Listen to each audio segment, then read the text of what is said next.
You said you were working late at the pack house, David. Luna's voice was a barely audible rasp, stripped of everything but raw devastation.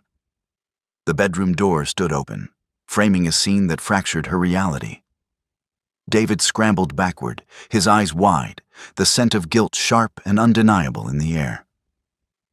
Beside him, her own sister Maya frantically tugged the sheets up, her face flushed. "Luna, wait, it's not—" David choked out, reaching for her. "Don't." The single word cut through the heavy air, final and cold. She didn't scream. She didn't cry. She just turned away, the sound of her retreating footsteps the only eulogy for the life she thought she had. By dawn, the Luna of the Crescent Moon Pack was gone. 4 years. A blink for a werewolf, an eternity for a shattered heart. The coastal town of Blackwood was a sanctuary forged in salt air and anonymity, far from the suffocating politics of the Crescent Moon Pack. Here, Luna was just Alara, a quiet woman who ran a successful, if understated, apothecary shop near the docks. The scent of dried lavender and sage masked the lingering metallic tang of betrayal that sometimes still haunted her dreams.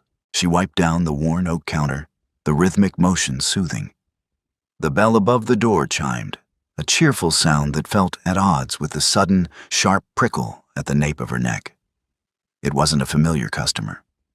The energy shifting the air in the small shop was potent, heavy with an authority that set her dormant instincts on edge. Luna didn't look up immediately. She carefully aligned a row of tincture bottles, forcing her breathing to remain slow and even. Just a traveler, she told herself, just passing through.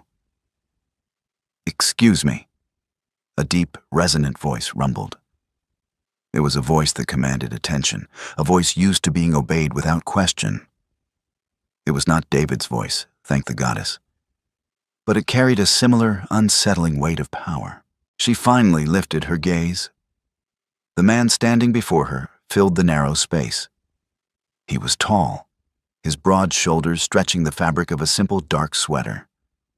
His hair was thick and dark, styled with an effortless carelessness. But it was his eyes that caught her. They were a startling, piercing amber, currently scanning the shelves with a faint look of amusement. "I was told," he began, turning those intense eyes on her, "that this is the only place in Blackwood that carries authentic wolfsbane salve." Luna's heart performed a slow, painful stutter. Wolfsbane. Not a common request in a human town. Not unless you knew what it was truly for. She maintained her composure, her face a carefully constructed mask of polite customer service. "It's a specialized item," she replied, her voice steady. "Most folks around here prefer arnica for muscle aches." He stepped closer to the counter, the sheer physical presence of him overwhelming. "I'm not most folks," he said softly, a hint of a challenge in his tone. "And it's not for muscle aches." He didn't offer a name, and she didn't ask. In her experience, men with that kind of aura were best kept at a distance. She reached under the counter, retrieving a small, dark glass jar. $50, she stated briskly, sliding it across the polished wood. He didn't reach for his wallet. Instead, his gaze dropped to her hands, specifically to the faint, silvery scar that sliced across the back of her left hand. A remnant of a training accident, long before she knew the true meaning of pain. "A nasty scratch," he observed, his voice dropping an octave. "An old wound." "Kitchen accident," she lied smoothly, pulling her hand back. "Will that be all?" He studied her face for a long moment, those amber eyes seeming to strip away the layers of her carefully constructed Alara persona. "For now," he finally said, placing a crisp $50 bill on the counter. He took the jar, his fingers brushing the wood where hers had been just seconds before. "I have a feeling I'll be back, Alara." The way he said the fake name sent a shiver down her spine. It sounded like a promise, or perhaps a threat. As the door chimed behind him, the heavy energy dissipated, leaving Luna gasping for air as if she'd been holding it the entire time. She hurried to the back room, her hands shaking slightly as she locked the door behind her. The sanctuary of Blackwood suddenly felt incredibly fragile. "Mama?" Two small voices piped up from the corner of the room. A boy and a girl. Mirror images of each other with messy dark curls and eyes the exact shade of melted chocolate. They were the reason she ran. The reason she survived. "Everything is fine, my loves," Luna whispered, pulling them into a tight embrace, burying her face in their hair. Everything has to be fine. But as she held her twins, the heirs to a bloodline they knew nothing about, the memory of those amber eyes lingered. He wasn't just a werewolf. He was an alpha. And alphas rarely wandered into human territory without a reason. The peace she had so carefully constructed was cracking, and she didn't know if she was strong enough to survive the fallout a second time. She needed to know who he was, and more importantly, what he wanted in her quiet corner of the world. The morning mist clung stubbornly to the harbor, a thick gray blanket that mirrored the unease settling in Luna's chest. She had barely slept, her mind replaying the brief encounter with the stranger. The scent he left behind, pine, rain, and something fundamentally dominant, was a ghost haunting the apothecary. She busied herself with inventory, trying to ignore the subtle shift in the town's atmosphere. Blackwood was small. News traveled faster than a salt-laden breeze. When Mrs. Gable, the town gossip, bustled into the shop before noon, Luna knew the rumors had begun. "Did you hear, Alara?" Mrs. Gable leaned over the counter, her eyes gleaming with conspiratorial delight. "The old Harrison estate up on the cliffs? It's been bought. Paid in cash, they say. Someone very wealthy, very private." Luna paused in counting chamomile packets. "Is that so?" she murmured, keeping her tone light. The Harrison estate was isolated, heavily wooded, and vast. Perfect for someone who wanted to remain unseen. Perfect for a pack. "Oh yes, a whole team of contractors went up there this morning. Tight-lipped, the lot of them." Mrs. Gable lowered her voice dramatically. "I saw the new owner, too. Down by the docks. Imposing man. Looked like he could snap a mast in two." The description fit the man from yesterday perfectly. The pieces were clicking together, forming a picture Luna desperately wanted to ignore. An alpha, moving into an isolated estate near a human town. It reeked of expansion, or perhaps evasion. After Mrs. Gable departed, Luna closed the shop early. She needed air. She needed to think. Telling the twins, Leo and Lila, they were going for a walk. She headed towards the less populated stretch of the beach, away from the harbor and the prying eyes of the town. The twins ran ahead, their laughter carrying over the sound of the crashing waves. They were oblivious to the tension rolling off their mother in waves. At 4 years old, their world was simple, safe. Luna intended to keep it that way.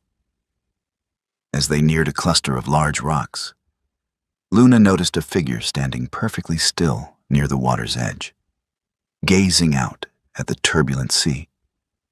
The broad shoulders, the dark coat. It was him, the alpha from the shop. Panic flared hot and bright in her chest. She grabbed the twins' hands, intending to turn back, to disappear into the tree line before he noticed them. But the wind betrayed her, shifting suddenly, carrying her scent directly to him. He turned slowly, his posture relaxed, but completely alert. The distance between them was significant. Yet Luna felt the impact of his amber gaze as a physical blow. He didn't move towards them, simply watched. Mama, who is that man?" Leo asked, tugging on her hand. "Just a stranger, Leo. Come on, let's go back. It's getting cold." She forced her voice to remain calm, steering them away. She didn't look back until they reached the edge of the woods. When she did, he was still standing there, watching their retreat. The sense of being hunted, a feeling she hadn't experienced in 4 years, settled heavily in her bones. That night, after the twins were asleep, Luna sat by the window in their small apartment above the shop. The Harrison estate was a dark silhouette against the moonlit sky. She traced the faint scar on her hand, a nervous habit. She couldn't run again. Blackwood was their home. The twins were happy here, safe from the toxic legacy of the Crescent Moon Pack. But she couldn't ignore the threat this new alpha presented. If he discovered what she was, who she was, the delicate illusion of Alara would shatter. She needed more information.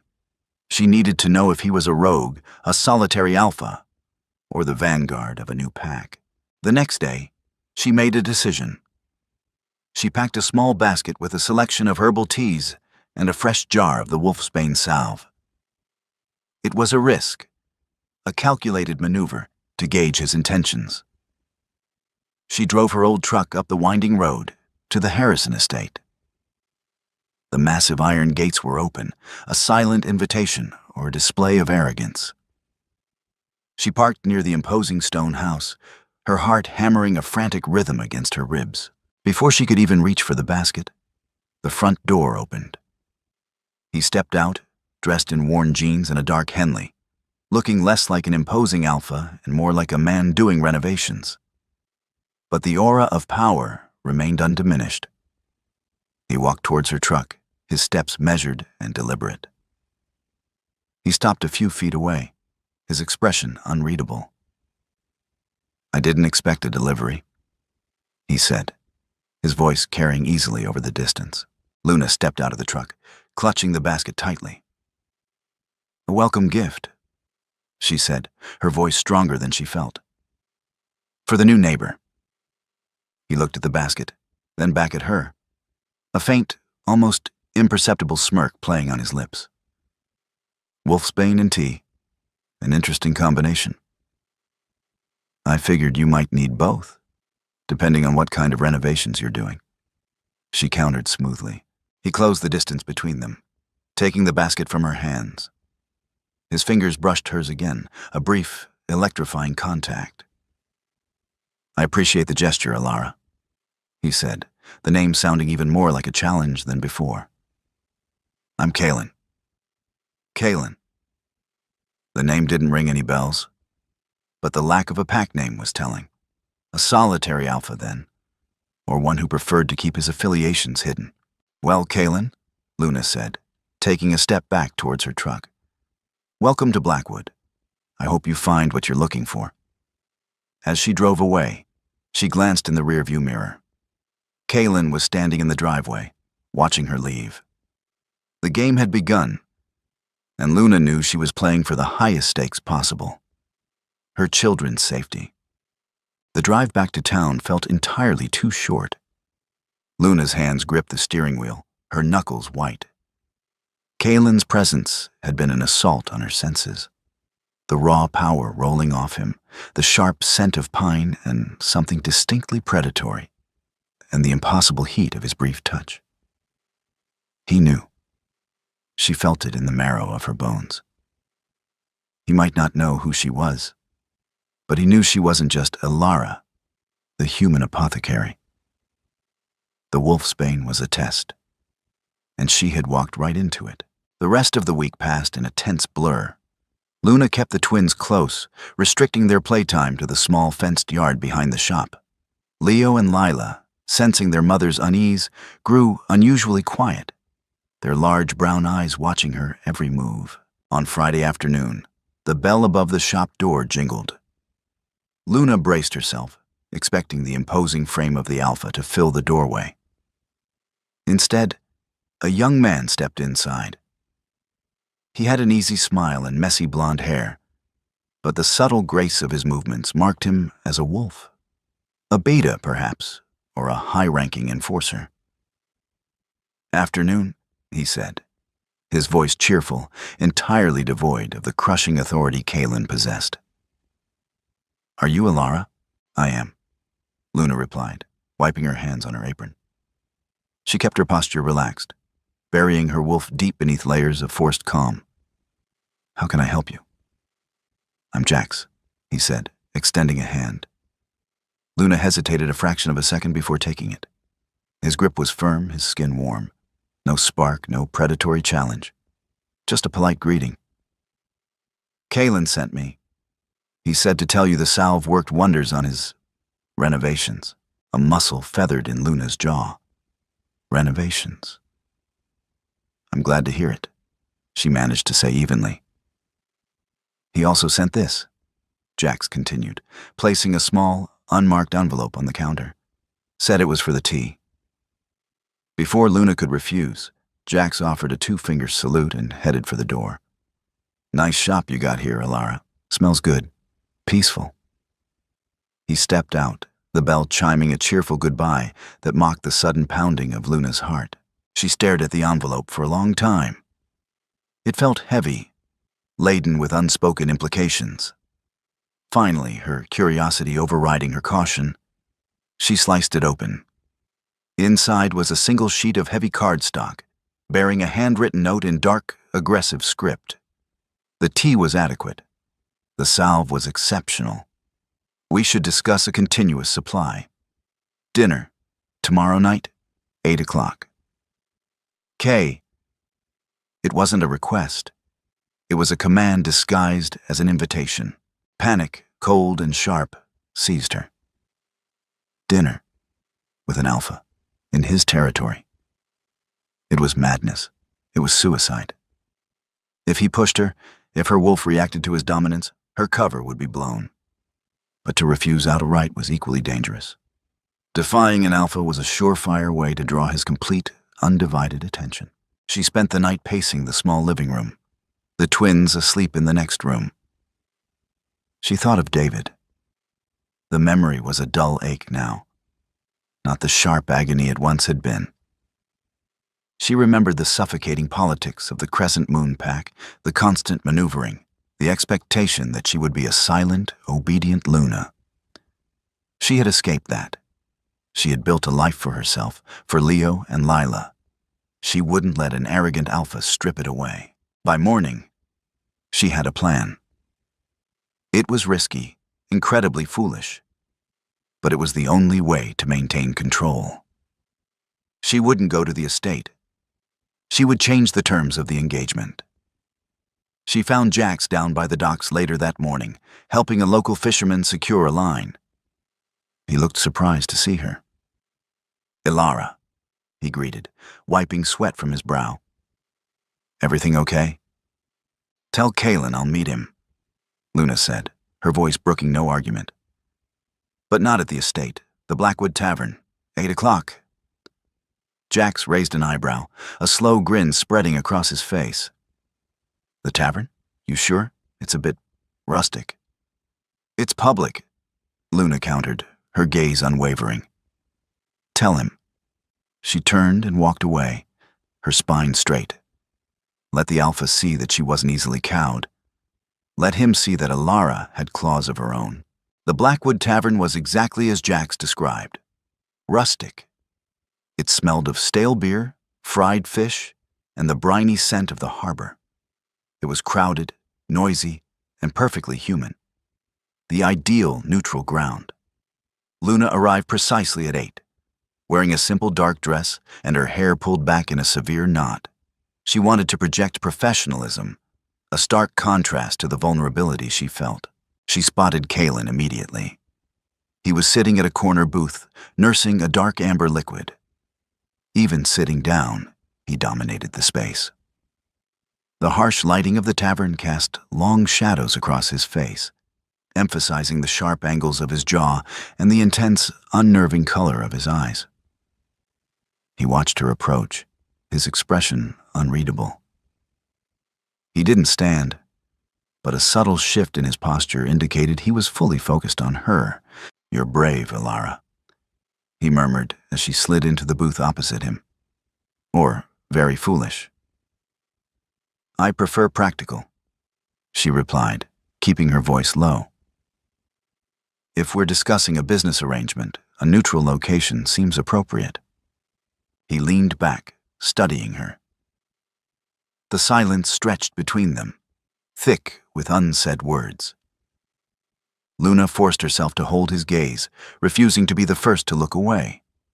Her wolf, usually dormant, scratched at the edges of her consciousness, reacting to the challenge in his stare. Business, he finally said, the word rolling off his tongue with a hint of amusement. Is that what we're discussing? You mentioned a continuous supply of salve, Luna reminded him, keeping her tone strictly professional. I need to know the volume required to ensure I have the necessary ingredients. Kaelin chuckled, a low, rumbling sound that vibrated in her chest. You play the part well. I'm not playing a part, she said sharply, her carefully constructed mask slipping for a fraction of a second. His eyes narrowed, honing in on that momentary lapse. No. A human apothecary who expertly crafts a salve that masks the scent of a shifting wolf? A woman who looks at an alpha and doesn't flinch? He leaned forward, resting his forearms on the table, invading her space. You're hiding something, Elara, and I despise secrets. Luna's heart hammered against her ribs, but she held her ground. Everyone has secrets, Kaelin. It's what keeps life interesting, not when those secrets reside in my territory. The amusement was gone, replaced by the cold, hard edge of a leader assessing a potential threat. I moved my pack here for peace. I won't tolerate unknown variables. So, he did have a pack. The information was crucial, but it didn't ease her anxiety. I'm not a threat to you or your pack, Luna stated firmly. I run a shop. I keep to myself. Then why the wolf's bane? He demanded, his voice dropping to a dangerous whisper. Why the tension every time I come near you? Luna took a slow, deep breath. The lie had to be perfect. I know what you are, she admitted, letting a flicker of genuine fear show in her eyes. It wasn't entirely a lie. She was afraid of him. I've encountered your kind before. It didn't end well. She deliberately let her gaze drop to the scarred back of her hand. Kaelin's eyes followed her movement. The harshness in his expression softened just a fraction. He reached across the table, his large hand covering hers. The contact was shocking, a jolt of electricity that shot straight to her core. I am not whoever hurt you, he said, his voice surprisingly gentle. My pack does not harm humans. Luna wanted to pull away, but his grip, though light, was firm. The warmth of his hand was a stark contrast to the cold fear gripping her heart. He believed the lie. He thought she was a traumatized human. It was a dangerous game, playing on his protective instincts, but it was working. I need to be sure, she whispered, looking up at him through her lashes. You have my word, Kaelin promised, his amber eyes locked onto hers. The intensity of his gaze was overwhelming, a silent vow that felt more binding than any written contract. He slowly released her hand, the absence of his touch leaving her skin tingling. Now, he said, his tone shifting back to business, though the dangerous edge was gone. About that salve, they spent the next hour negotiating terms. Luna kept the conversation strictly focused on quantities and delivery schedules, desperate to maintain the illusion of normalcy. Kaelin agreed to her prices without argument, his focus seemingly more on her than the details of the arrangement. When it was time to leave, Kaelin insisted on walking her to her truck. The night air was cool, the harbor quiet save for the gentle lapping of waves against the docks. They reached her old truck, the silence between them less hostile now, but still heavy with unspoken questions. Thank you for the drink, Luna said, fumbling slightly with her keys. I'll see you soon, Elara, Kaelin replied, stepping back to give her space. She nodded, not trusting her voice. As she started the engine, she watched him walk away, his dark figure blending into the shadows. She had survived the encounter. But the victory felt hollow. She had lied to an alpha, manipulated his instincts. The tangled web she was weaving was becoming increasingly complex, and Luna knew that if she tripped, the fall would be devastating. She drove home. The image of Kaylin's amber eyes burned into her mind, a constant reminder of the dangerous game she was playing. Saturday mornings in Blackwood were usually a predictable rhythm of local fishermen buying ginger root for sea nausea and elderly women seeking joint relief. Luna welcomed the mundane routine. It grounded her, providing a fragile barrier against the lingering anxiety from her meeting at the tavern. She was carefully grinding dried eucalyptus leaves in a heavy stone mortar, the sharp, medicinal scent filling the air. When the shop bell chimed, Luna didn't need to look up to know who had crossed the threshold. The atmospheric pressure in the small room shifted, growing instantly heavier, as if a storm front had just rolled off the ocean and into her apothecary. The faint, masculine scent of pine, rain, and raw power cut through the eucalyptus effortlessly. "Good morning, Ilara." Kaylin's voice resonated, rich and low. She paused the pestle, taking a steadying breath before looking up. He stood just inside the doorway, dressed in a charcoal gray Henley and dark denim that did nothing to hide the athletic, heavily muscled build of an apex predator. The morning light caught the amber in his eyes, making them glow with an unsettling warmth. "Kaylin," she greeted, wiping her hands on a linen towel. "You're early. The first batch of the salve isn't scheduled for delivery until Monday. I found myself in town," he replied, walking slowly toward the counter. His gaze swept over the meticulously organized shelves, but Luna could feel his attention anchored firmly on her. "I thought I would save Jax the trip, and perhaps see how the local apothecary is faring." "The apothecary is perfectly fine," she said, keeping her tone brisk. She moved to the wooden cabinet behind the counter, reaching for the prepared jars. "I appreciate the efficiency, however." As she turned back, setting a small crate of dark glass jars on the polished wood, a sudden clatter echoed from the back room. Luna froze. "Mama, Leo took my blue crayon." Lila's indignant, high-pitched voice rang out, followed by the rapid patter of small feet. Before Luna could intercept them, the heavy curtain separating the back room from the shop pushed aside. Leo tumbled out, clutching a stubby blue wax crayon to his chest, with Lila hot on his heels. Luna's heart plummeted into her stomach. She moved instinctively, stepping out from behind the counter to block Kaylin's view, but she was too slow. The twins, noticing the massive stranger, stopped dead in their tracks in the center of the worn rug. For a terrifying, agonizing second, the shop was completely silent. Luna watched Kaylin. Werewolves were territorial, aggressive by nature, and alphas were the most volatile of all. Human children were fragile, easily broken things in their eyes. But Kaylin didn't bare his teeth. The dangerous, sharp edge of his aura suddenly muted, retracting so swiftly it left a vacuum in the air. He slowly lowered himself, dropping into a crouch until he was at eye level with the 4-year-olds. "Well," Kaylin murmured, his voice incredibly soft, devoid of the command it usually held. "Who might you two be?" Luna held her breath, her muscles coiled tight, ready to throw herself between them if necessary.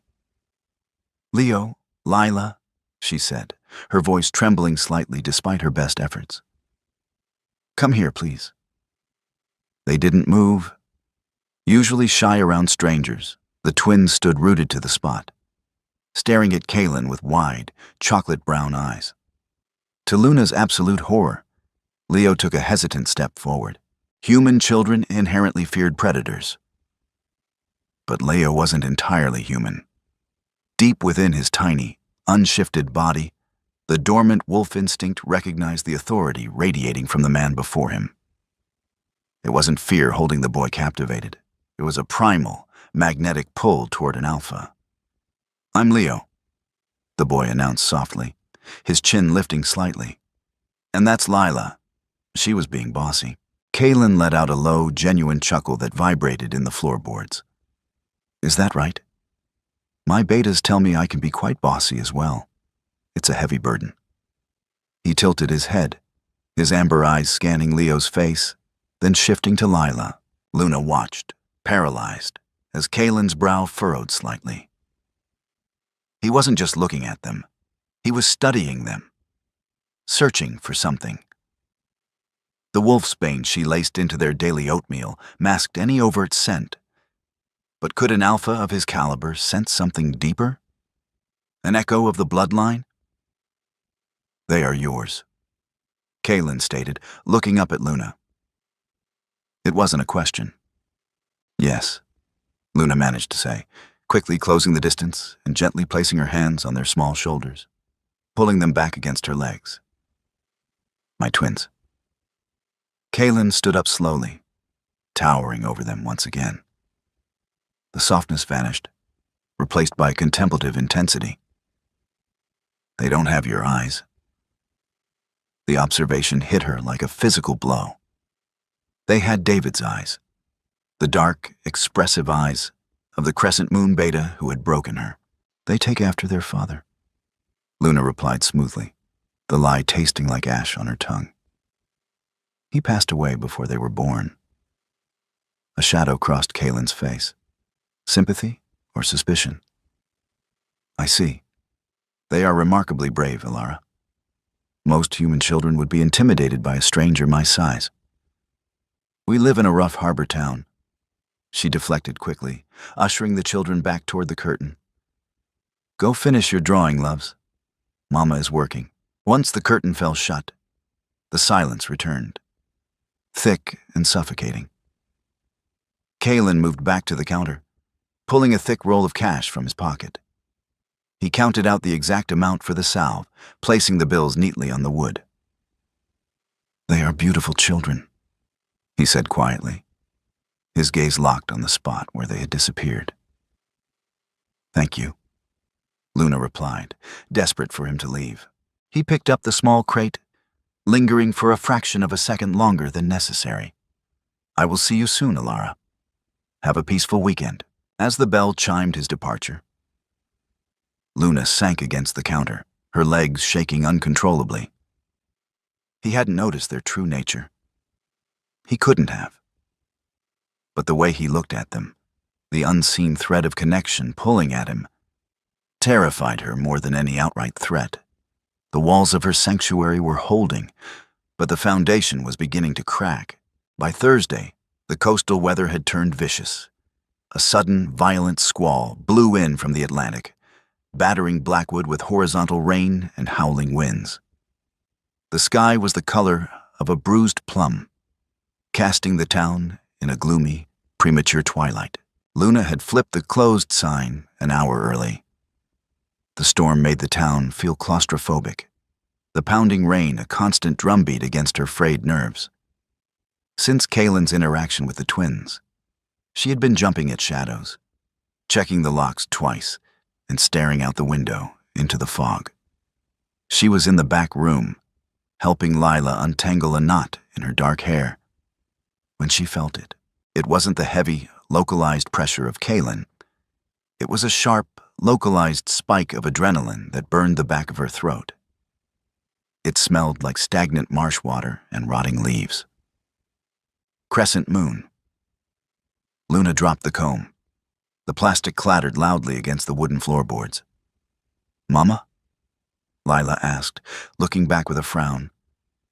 "Hush, sweetie," Luna whispered, her voice tight. "Stay right here with Leo. Do not make a sound." She crept toward the heavy curtain, leaving the back room entirely dark. She parted the fabric just a fraction of an inch, peering through the gloom of the apothecary toward the front window. The street outside was deserted, rivers of rainwater rushing down the cobblestones. Then, A figure stepped out from the narrow alley across the street. He was wearing a dark, heavy slicker, the hood pulled up to obscure his face. But Luna didn't need to see his face. The aggressive, arrogant posture, the way he scanned the buildings not like a man seeking shelter, but a hunter seeking prey. It was unmistakable. It was Silas, one of David's top trackers. Bile rose in Luna's throat. She pressed her hand over her mouth to stifle a gasp. How? How had they found her? 4 years of perfect hiding, of masking her scent with bitter herbs and living a ghost's life, unraveled in a single afternoon. Silas stood on the opposite sidewalk, his head tilted back slightly as if tasting the wind. The rain was washing away most scents, but if he got close enough to the shop, if the wind shifted just right, he stepped off the curb, moving purposefully toward the apothecary. Panic, absolute and blinding, consumed her. She had to run, out the back door, into the woods. But the woods belonged to Kaylin now. She was trapped between a pack that wanted her head and an alpha who tolerated no secrets. Just as Silas reached the center of the flooded street, headlights cut through the gloom. A massive, matte black SUV turned the corner sharply, its tires hissing angrily against the wet asphalt. The vehicle didn't just drive past. It swerved, cutting off Silas's path to the apothecary, the heavy grille stopping mere inches from the tracker's legs. Luna held her breath, her fingers gripping the curtain so tightly her knuckles popped. The driver's side door of the SUV opened into the driving rain. Kaylin stepped out. He didn't bother with a coat. The rain instantly soaked his dark sweater, plastering it to the broad expanse of his chest. He didn't rush. He simply stood by the open door of his vehicle, an immovable mountain of dominance in the storm. Even through the thick glass of the window, Luna could feel the explosive clash of auras. Silas recoiled, his hand instinctively dropping toward his hip. It was a foolish, fatal mistake. Kaylin didn't yell over the storm. He didn't have to. He took one slow, deliberate step forward. Luna couldn't hear the words exchanged, but the body language was a masterclass in primal hierarchy. Kaylin's posture was relaxed, but lethal, a king confronting a trespasser. Silas, initially defensive, suddenly seemed to shrink. The tracker's shoulders hunched, his head lowered in a forced, undeniable display of submission. Whatever Kaylin said, it broke Silas's resolve instantly. The tracker took 3 steps back, completely abandoning his path to the apothecary, and turned, practically fleeing back into the shadows of the alley. Kaylin watched the alley for a long moment, ensuring the threat was gone. Then, slowly, he turned his head and looked directly at the apothecary window, directly at the exact spot where Luna was hiding behind the curtain. He knew she was watching. He knew she was terrified. He slammed the SUV door shut, walked through the torrential downpour, and tested the handle of the shop door. Finding it locked, he knocked. 3 heavy, authoritative thuds against the glass. Luna's mind raced. If she ignored him, he could break the door down. If she opened it, she was inviting the devil inside. Swallowing her terror, she hurried back to the twins. "Stay here. Do not come out," she ordered, her voice trembling. She walked to the front door, her hands shaking violently as she undid the deadbolt. She pulled the door open just enough to see his face. Water dripped from his dark hair, trailing down the sharp angles of his jaw. His amber eyes were alight with a dangerous, protective fire. "He's gone," Kaylin stated flatly, his voice a low rumble over the rain. I don't know who you mean," Luna lied, her voice cracking. Kaylin stepped forward, forcing the door open wider, his massive frame crowding her into the entryway. The scent of ozone, rain, and furious alpha flooded the room. He reached out, his large, calloused hand gripping her upper arm. His touch wasn't painful, but it was inescapable. He pulled her slightly closer, forcing her to look up into his blazing eyes. "Stop lying to me, Alara." He growled softly, the sound vibrating in her very bones. That wasn't a stray dog looking for shelter. That was a crescent moon tracker. Luna froze, her heart stopping in her chest. "And they weren't scouting territory," Kalen continued, his gaze piercing through her defenses, stripping her bare. "They were tracking someone they lost." He stepped fully into the shop, kicking the doors shut behind him with a definitive click, locking them inside. "You didn't run from a wolf, Ilara. You ran from that pack. Now, you are going to tell me exactly why a crescent moon tracker is hunting a human apothecary in my territory." The apothecary felt entirely too small. The storm raged outside, throwing sheets of water against the storefront glass. But inside, the atmosphere was suffocatingly tense. Kalen stood between Luna and the only exit, a dripping, immovable mountain of alpha dominance. The scent of rain and ozone radiating from him was laced with a sharp, demanding edge that made Luna's dormant wolf stir restlessly. "I don't know what you're talking about," Luna repeated, though her voice lacked conviction. She pressed her back against the wooden counter, creating as much distance between them as the narrow space allowed. "I run an apothecary. That man was just a creep looking for—" "Do not insult my intelligence, Ilara." Kalen interrupted, his voice a low, vibrating growl that settled heavy in her chest. He closed the distance in 2 long strides, stopping just inches from her. "Silas is a tracker. One of the best the Crescent Moon Pack has. He wasn't looking for herbs, and he wasn't looking for shelter. He was looking for a ghost." Luna swallowed hard, her eyes darting to the heavy curtain that shielded the back room. She had to keep him quiet. She had to keep him away from the twins. "If you know who he is," Luna said, forcing her chin up, "then you know you should stay out of it.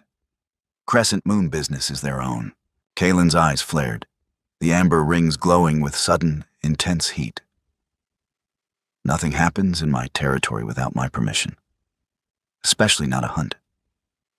He reached out, his knuckles grazing the wood of the counter beside her hip, caging her in. "You reek of fear, but beneath the bitter herbs and the human facade, there is something else.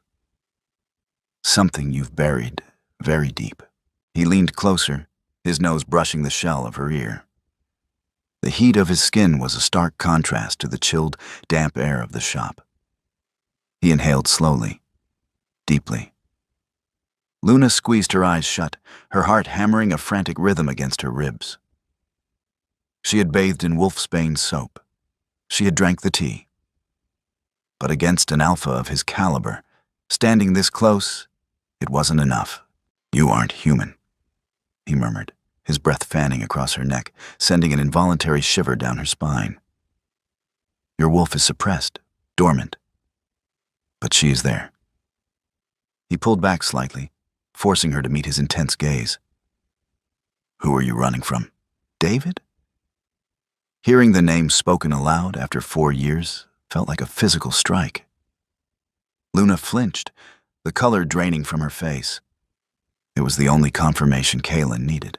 "Why is the beta of the Crescent Moon Pack hunting a rogue in my town?"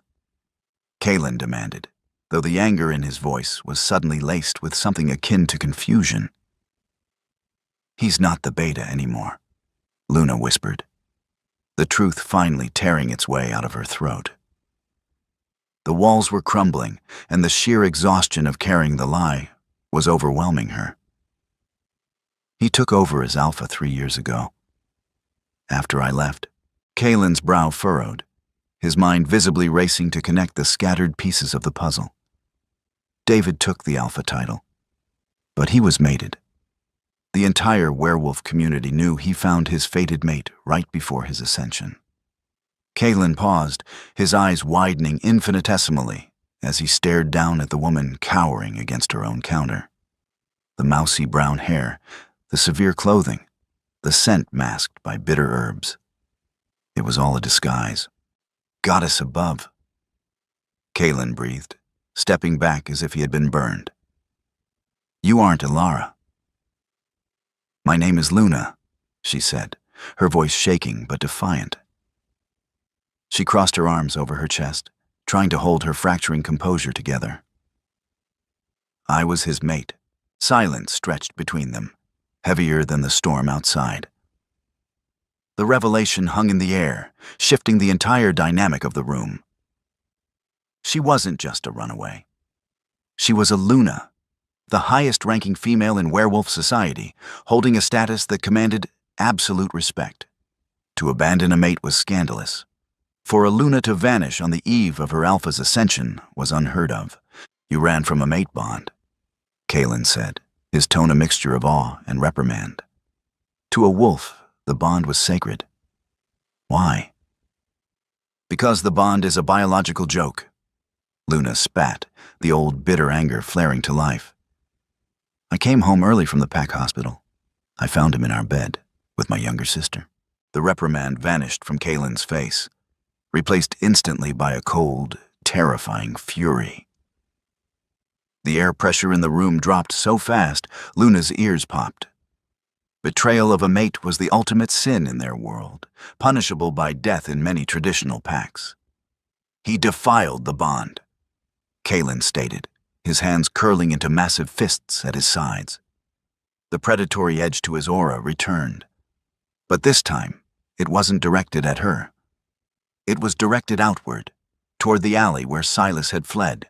I left that night, Luna continued, her voice gaining strength. I rejected him in my heart, changed my name, and disappeared. I wanted nothing to do with him, his pack, or the politics of our kind. I just wanted peace. Kaelin looked at her, truly looked at her, seeing past the disguise to the iron-willed woman beneath. A Luna doesn't just disappear, Luna. The pack magic is tied to you. And more importantly, David's pride is tied to you. A jilted alpha is a dangerous thing. I've hidden perfectly for 4 years, she argued, gesturing to the shop. Until you showed up and the tracker followed. The tracker didn't follow me, Kaelin corrected sharply. He followed the scent of a bloodline. Before Luna could process his words, the heavy curtain to the back room parted. Mama? Leo stood in the doorway, clutching his blue crayon. His dark, chocolate-brown eyes, David's eyes, darted from his mother to the massive, wet stranger. Lila peeked out from behind her brother, holding onto his shirt. Kaelin turned his head slowly. He looked at the twins, and then back to Luna, his amber eyes burning with a sudden, terrifying realization. They aren't just your children, Luna, Kaelin said, his voice dropping to a gravelly whisper. They are his heirs. The word echoed in the small shop, ringing with the finality of a judge's gavel. Heirs! Luna moved instantly, stepping between Kaelin and the children. Her maternal instinct completely overrode her fear of the alpha before her. They are mine, she hissed, her dormant wolf pushing against its restraints, ready to bare teeth and claws. David doesn't know about them. He didn't know I was pregnant when I left. But he suspects. Kaelin countered smoothly, holding his hands up in a placating gesture. He did not step closer. He recognized a mother defending her young, and even an alpha king knew better than to push that boundary. A tracker like Silas doesn't stumble into Blackwood by accident. If David knows you're alive, he's looking for you. If he finds out about the twins, he will tear this town apart to take them. He can't have them, Luna said, her voice cracking as she reached back, blindly finding Leo's hand and squeezing it. They are human. They haven't shown a single sign of shifting. They don't belong in that violent world. Kaelin's gaze softened as he looked at the children hiding behind their mother's legs. They are 4 years old, Luna. The wolf doesn't wake until puberty. but the bloodline is there. I felt it the moment I walked into this shop. He turned away from them, pacing the short length of the counter. The water from his soaked clothes was leaving dark droplets on the floorboards. The storm outside continued to howl, rattling the glass panes. "You need to pack," Kaylin ordered, stopping abruptly and turning back to her. Luna blinked, thrown by the sudden command. "Excuse me? I'm not going anywhere. My business is here. Our life is here. Your life is currently a target." Kaylin snapped, his patience fraying. Silas ran, but he didn't leave town. He's reporting back to David right now. By tomorrow night, Crescent Moon enforcers will surround Blackwood. They will take you, and they will take your children. Panic clawed at Luna's throat. She knew he was right. David was relentless, driven by ego and a desperate need for control. If he knew he had heirs, pure blood heirs from his true mate, he would stop at nothing. "I can run," Luna said frantically, her eyes darting around the shop. "I have cash saved up. I can pack the truck and head north, into the Canadian territories. They won't look for us there." "You won't make it past the county line," Kaylin stated flatly. "You are a single female with 2 pups. You have no pack protection. You are entirely vulnerable. Then what do you suggest I do?" She cried out, the frustration and terror finally breaking through her composed facade. "Just wait here for them to kick my door in?" Kaylin stepped toward her, stopping just out of arm's reach. He looked down into her tear-filled eyes, his own amber gaze steady and resolute. "You come with me," he said. Luna stared at him, stunned. "To the estate?" "It's not just an estate," Kaylin corrected gently. "It's a fortress. My pack is small, but we are elite. The wards on that property were cast by the strongest witches in the region. No Crescent Moon wolf can set foot on my land without my express invitation." "You want me to move into your territory?" Luna asked, shaking her head slowly. "To trade one alpha's cage for another?" A flash of genuine hurt crossed Kaylin's face, quickly masked by stoicism. "I am not David," he said, his voice quiet but incredibly firm. "I am not offering you a cage, Luna. I am offering you sanctuary. As a guest. You will have your own wing, your own space. The children will be safe." "Why?" Luna demanded, searching his face for the hidden catch. In their world, nothing was given for free. Why would you risk a war with the Crescent Moon Pack for a stranger? Kaylin looked at her for a long, heavy moment. His eyes traced the delicate line of her jaw, the stubborn set of her shoulders, and the fierce protective stance she held over her children. "Because a king does not allow rogues to hunt innocent women and children in his lands," Kaylin said softly. The title hit Luna like a physical blow. A king. There was only one Alpha King in the Northern Territories. A legendary figure rumored to be ruthless, reclusive, and impossibly powerful. He had united the splintered Northern Packs a decade ago and then vanished into self-imposed exile, leading from the shadows. "You're Kaylin Vance," Luna breathed, her eyes widening in sheer disbelief. "The King of the North. I prefer Kaylin," he replied with a slight, self-deprecating shrug. He gestured to the back room. "The storm is providing cover, but it won't last forever. Pack whatever you and the children need. Leave the rest. I will have Jack secure the shop in the morning." Luna looked down at Leo and Lila. They were staring up at her, waiting for her to tell them everything was okay. She looked around the apothecary, the sanctuary she had built with her own 2 hands, the life she had scraped together from the ruins of her broken heart. To leave it meant stepping back into the world she despised. But to stay meant losing her children. It was no choice at all. "Okay," Luna whispered, her voice barely audible over the rain. She looked back up at the Alpha King, trusting him not because she wanted to, but because she had to. Okay, we'll go with you. Kalen gave a single, sharp nod. The tension in his shoulders relaxed slightly, though the predatory alertness in his eyes remained. 15 minutes, Luna, and then we disappear. The drive to the estate was a blur of driving rain and suffocating silence. Luna sat in the passenger seat of the heavy SUV, her hands tightly clasped in her lap. In the back, the twins, exhausted by the sudden upheaval and the emotional toll of the evening, had fallen asleep against each other. Kalen drove with a relaxed, single-handed grip on the steering wheel, his amber eyes fixed on the treacherous, winding road.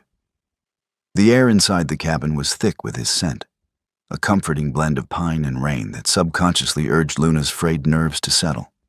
He had kept his word. He hadn't asked any more questions, allowing her the space to process the collapse of her carefully constructed life. As they passed through the massive iron gates of the Harrison estate, Luna realized Mrs. Gable's gossip hadn't done the place justice. It wasn't just a house. It was a compound. High stone walls, practically invisible from the main road, encircled the property. Discreetly placed security cameras and the subtle, shifting shadows of patrol guards moving through the tree line spoke of absolute, unyielding security. Kalen parked near a side entrance. Jax was already there, holding a massive umbrella. He looked at Luna, all traces of his usual easygoing demeanor replaced by the sharp, serious focus of an enforcer preparing for a siege. "Get them inside," Kalen instructed softly, stepping out into the rain. Luna gathered the sleeping twins, her muscles aching in protest. She followed Jax into the house, stepping into a warm, expansive foyer that smelled of wood smoke and old leather. It was grand, but it didn't feel cold. It felt lived in. It felt safe. Before she could fully take in her surroundings, the heavy oak door opened again, and Kalen stepped inside. He was followed by another wolf, an older man with silver at his temples and a grim expression.